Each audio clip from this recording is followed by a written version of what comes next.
right, 97.7 Outlaw Radio FM listeners, and OLR exclusive, we have none other than Sam Losco of the Trailer Park Boys right here on the line.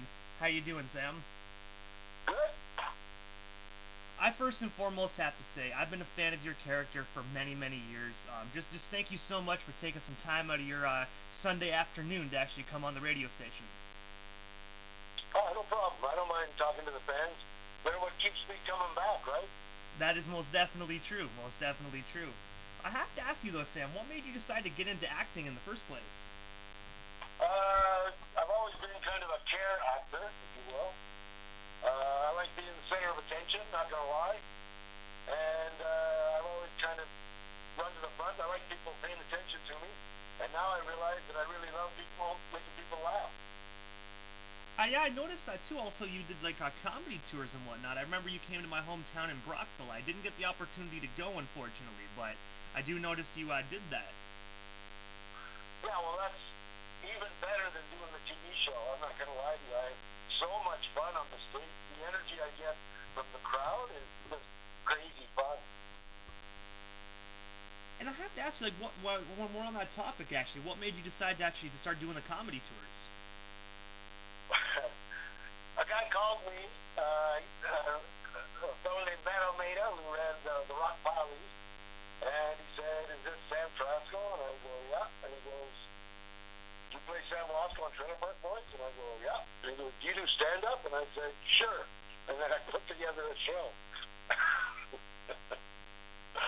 And you also it wasn't that hard. Mostly it's old jokes that your parents know, but none of the fans know. And I do a lot of interaction with the crowd, which they really, really love. I do a few contests, sing a few songs, do a little dancing. It's a lot of fun. No one's ever walked away unhappy. And I also the tour that you actually did when you came to my hometown, you actually did it with Kenny Spenny, of Kenny vs. Spenny. Like, I have to ask, what was it like touring with him? Spenny? Spenny's a pro. I really respect his dedication to his craft. He takes it seriously, and he's always trying to improve on what he's doing. And anytime someone's doing that, they can work with me anytime. And do you think there'll be any more caveman tours, just like, you know, after this terrible pandemic? Well, yeah, I'm an old son of a bitch, and I only have so much time left. So as soon as I'm allowed to, I'm going to start doing more shows, because it's the only thing that keeps me active. And really, the happiest I am is when I'm on stage. I'm not going to, well, that and when I'm playing hockey, but both, those two. And also, as we all know, you're Sam Losco of the Trailer Park Boys. How did you land that role, like, way back in the day? Like, how did, like, Sam Losco come to be? I made Ricky laugh numerous times. And I've told the story 100 times. I'm not going to say it again, but essentially what happened was we got into an altercation, and he thought the way I handled it was very funny and asked me if I'd ever done any acting. And the first words out of my mouth were, "Well, you think I like you?" He laughed and said, "Man, you got to be on my show, in my movie." And then he invited me to come down and be Dick #1 in the original Trailer Park Boys black and white. That was called One Last Shot, correct? No, it's not. It's called Trailer Park Boys. That's it, Trailer Park Boys. It was in 1999. It premiered at the Atlantic Film Festival, and it won the Best Comedy. And that's what they pitched as the. It's a black and white, by the way, and that's what they pitched as the pilot for the first 6 episodes that Showcase allowed them to do. That's actually really cool. I actually did not know. I remember there was a black and white one, One Last Shot, but that's actually really cool. Like, is that actually released on Netflix, the black and white version? I'm not sure if Netflix has it. I know it's around. And like I said, I'm not necessarily Sam Losco in it. I'm cast as Dick #1. And my buddy who came with me to watch me film and they put in the movie is Dick #2, Clint Clark. And the one thing I do want to ask, who came up with the caveman character for you? So that's those guys. That's Clattenburg, Smith, Wells, and Trombley. They determine what I evolved into or devolved into. I just follow their lead on what they want me to do. I'm gonna be honest. One of my favorite season of you is actually season 7, right before the Trailer Park Boys went on hiatus. Just when like you were sending love letters to Barb and whatnot, and then you took I think it was Phil Collins hostage. I love that. Rest in peace, Phil. Most definitely, he was such a tremendous actor. That I think that really was one big blow that I wasn't expecting that one to come. We're all gonna die. Unfortunately, that's true. Yeah, I think I'm next on the chart for the next oldest guy. I'm pretty sure. Hey, I'm gonna be honest though. You know what I mean? Some cavemans last a long time. That's all I'm gonna say. Well, in reality, no, they don't. But this caveman will. So also, I have a really good immune system. I rarely ever get sick, and I don't except for my weed. that is true. You know what I mean? They also say if you smoke a lot of weed, it actually helps you live longer, as they say. I think so. I wish it helped me grow hair, though. Well, where I want it to grow, on top of my head, not everywhere else. Everywhere else it grows great. And also, throughout the Trailer Park Boys series, Sam, you had numerous jobs such as a dentist, veterinarian, worked for a paving company. I have to ask you, out of all those Sam Losco personas, which one was your absolute favorite to play? Well, they're all Sam Losco, and a guy's got to eat. So you just go from job to job, same as any other person in the world. So it's not a different persona. It's always the same guy.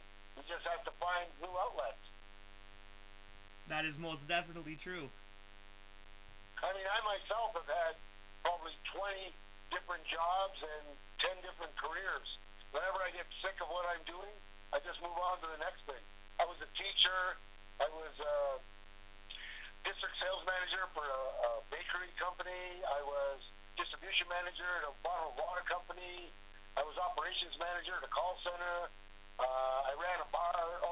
Assistant manager at a bar. Had my own consulting company, had my own security company. I've done a lot of different things. That's actually really cool. I have to ask you, what was it like working in a call center? Because I personally did that job, and it was just fucking terrible. Yes and no. It depends. Inbound is awesome because they're calling you, so no one's going to hang up on you necessarily off the top. One of the call centers I worked for was a market research company, so there's nothing wrong with that because we're just doing surveys. For example, we were calling down to the States whenever there was a national grid, which is their equivalent of Ontario Hydro. Whenever there was an electricity outage, then we would call customers of that grid and ask them how long did it take for someone to come, was he courteous, that kind of thing. So those things are easy. Political surveys are easy. What's hard is when you're trying to call and sell credit cards and things like that. That's a horrible job. Oh yeah, that's when you're gonna get told to go fuck yourself, pretty much. Yeah. So you gotta have a thick skin, same as in real life. You gotta have a thick skin to survive. Sometimes you gotta eat a little bit of crap just to get along. And also, in season 8, yourself and Cyrus teamed up to have a partnership. And throughout the series, you and Cyrus didn't really work close together. Like, what was it like working with Bernard side by side during that season? Sam Losco or me? See, there's a difference. Well, like just as actors, like being there doing the job together. There is not one person on set that I did not like and enjoy the company of. Not a single soul. I was happy to be there. That's probably the best thing I can tell you. Happy to be there. Happy whenever they call me to come back. Happy when they called me to do the voice for the cartoon. What can I say? I enjoy. I'm full of myself, so I love listening to myself. Hey, you know what? That's why I became a radio host, because I love listening to myself too. So we have something really big in common right there. Follow your dream, buddy. Just do what you love. If you don't do what you love, then you hate getting up in the morning. And there's no reason to hate getting up in the morning. It's not about how much money you can make. It's about the desire and the happiness to go and do what you do every day. And the one thing I do want to ask you, like, what is your most memorable moment just being on the Trailer Park Boys? It could be like on set or even off set, like when the cameras are off.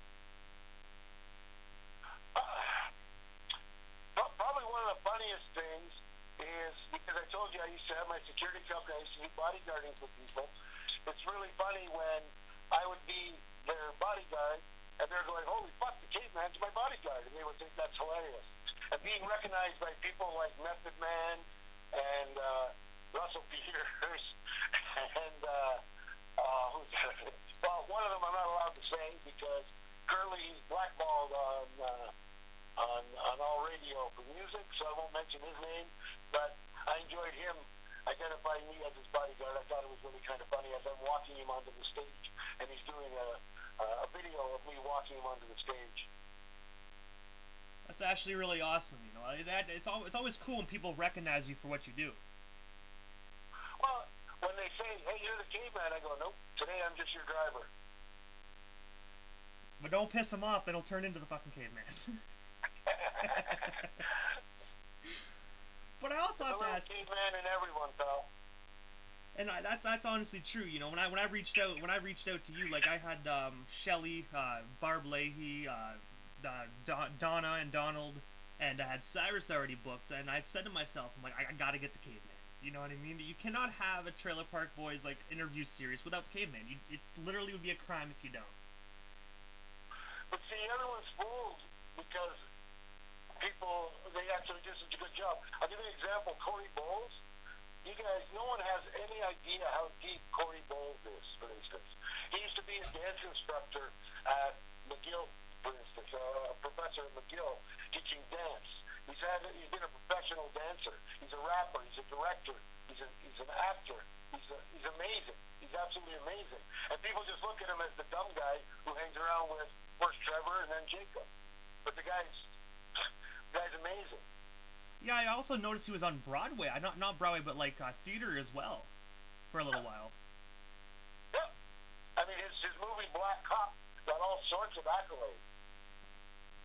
And speaking of the Corey and Trevor situation, why did Corey and Trevor leave the show in season 7? Because I remember they brought in Jacob and the Meat Why do you not talk to Dicks. your cousin anymore? It's none of your business, just like that's none of my business. That's true. Well, I'm not part of the management, and I never had any problems with Trevor myself. So if he had issues, that's his issues. I have nothing to say about anybody. I'm gonna be honest though, I really did like him in the show. I really actually liked him. He's a great guy. Again, he's a great guy.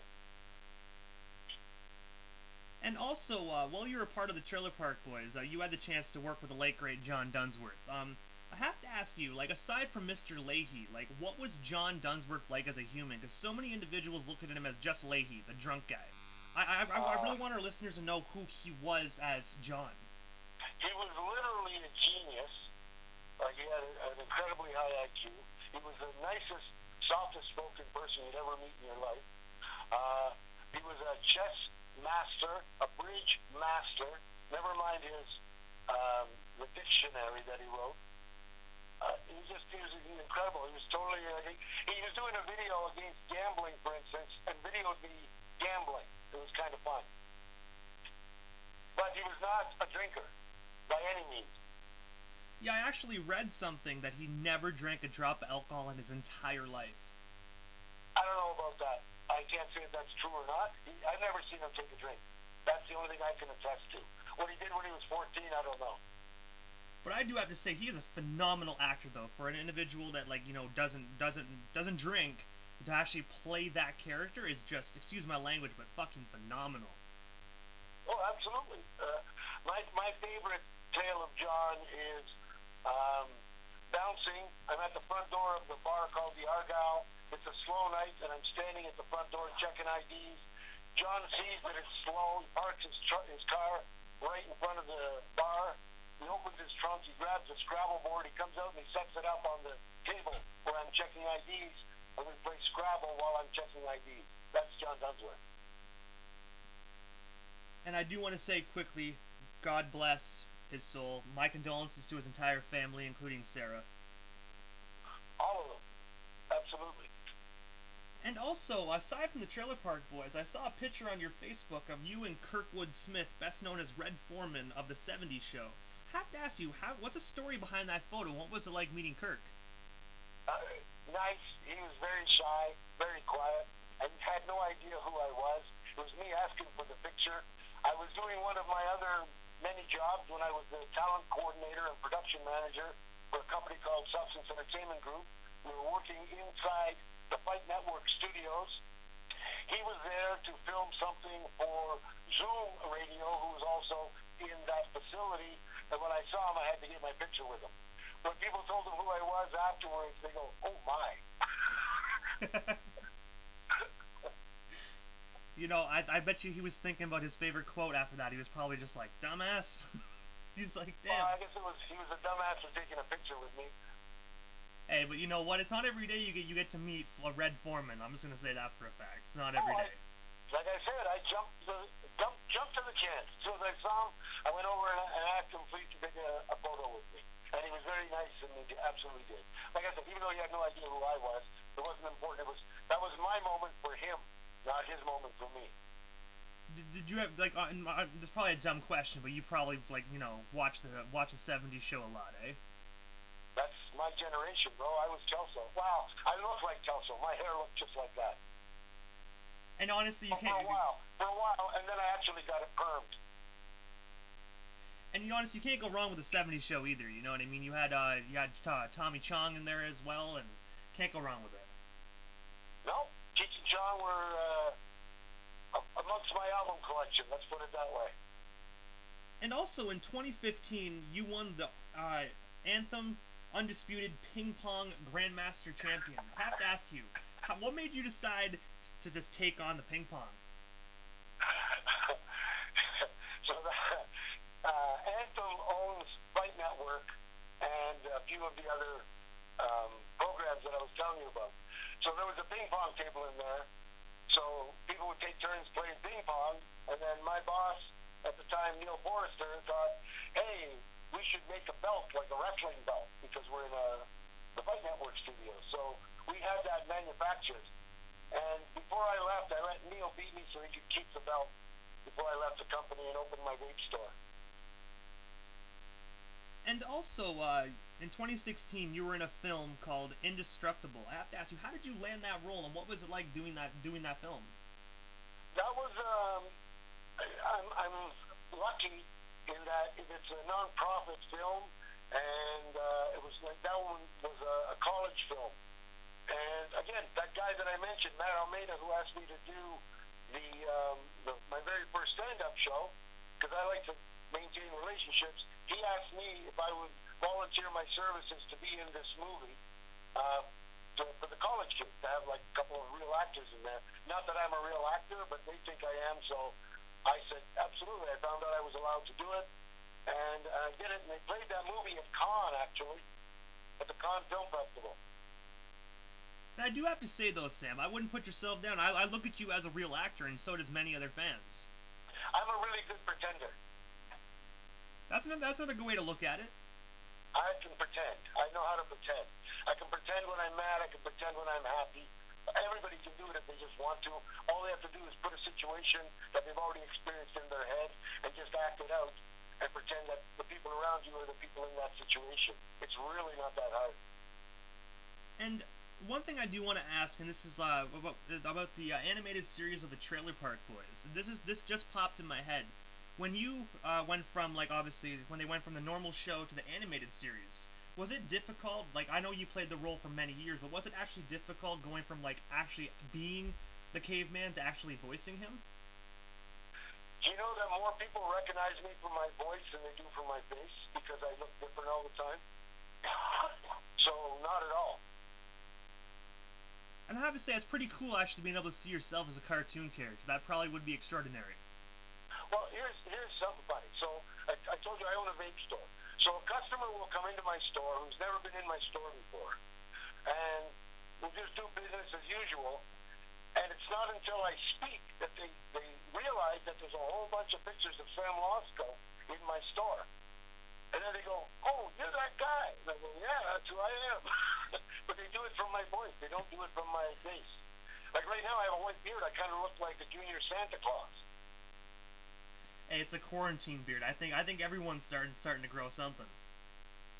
Yeah, unfortunately, all my kids like it, and so does my girlfriend, so they're trying to make me keep it. I took a poll on Twitter, Instagram, and Facebook, and it was like 90% said keep it, 5% said keep it and trim it, and only 5% said shave it, so I think I'm stuck with it now. And the one thing I do want to ask, what about your vape shop? Could you actually tell us, like, why did you decide to start one? And of course, where is it located? That way, so if some of our smokers, that are vapors, can come and not only see Sam, but also get some of your products. Well, the store is at 607 Queen Street West. It's just east of Bathurst Street. The reason I opened it is because I really want to open a dispensary, and as soon as I can get a license to do that, I'm transitioning over to a dispensary because that's been my dream job for probably the last 40 years. And do you run the shop yourself, or do you have other people that run it for you? I'm there every day by myself, and every once in a while my girlfriend will watch it if I have to go pick up an order. That's actually pretty. My soon-to-be wife.